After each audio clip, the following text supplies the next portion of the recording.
everybody, hello, welcome to another Savvis Algebra 2 video.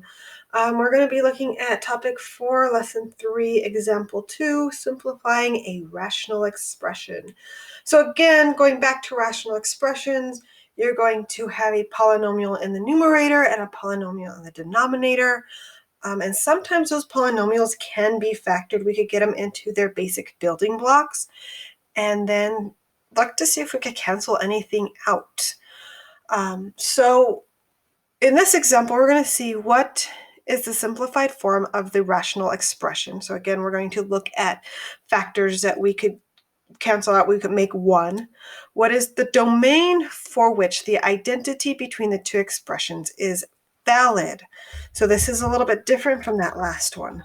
And we're looking for a domain between the two expressions being valid. So let me grab this. There's that last example like I always have in every one of my videos. And we're going to move this up. Okay, first things first, I do not like negatives in front of the x's. So what I'm going to do is I'm going to take this negative out. So I'm going to go negative x squared minus 4 divided by x squared plus 3x minus 10. All right, the top polynomial looks to be a difference of squares. I do have a perfect square on the left side. I have a perfect square on the right. And so I'm going to use the difference of squares identity. And I'm going to make this x minus 2 times x plus 2 for my factoring. You could also think of it as two factors that will multiply to get you -4, but add to get you 0. And -2 plus 2 will get you that 0. Okay, the denominator. We're going to think of two numbers that multiply to give me -10 and add to get me 3. So I'm going to think of the two factors for 10 first. I'm going to say that's 5 and 2. We have a negative here, which means we're dealing with a positive and a negative factor. And we have a positive 3 here, which means the bigger number is going to be positive. And I forgot the x here. I just put a parentheses. Okay, now looking at this, the original domain, so the domain for this guy is going to be x not equal to -5 and 2. That's a negative. I just forgot to put it in the front. Okay, now I'm going to take this. I'm going to cancel out anything in the numerator that is the same as the denominator. Essentially, you're making that 1. 1 times anything is itself. So we're just going to have itself. So this is -x plus 2 divided by x plus 5. And in this case, the domain is x equals -5. So we have this simplified for all real numbers except for 2 and -5. Well, why don't we just take that -5 on the bottom? Well, remember that this is a simplified version of this. This is a polynomial that we're dealing with. So our domain will still include the 2. So this statement, x plus 2 divided by x plus 5 with a negative in front, will be equivalent to this expression here with the domain of -5 and 2, or x cannot equal -5 and 2.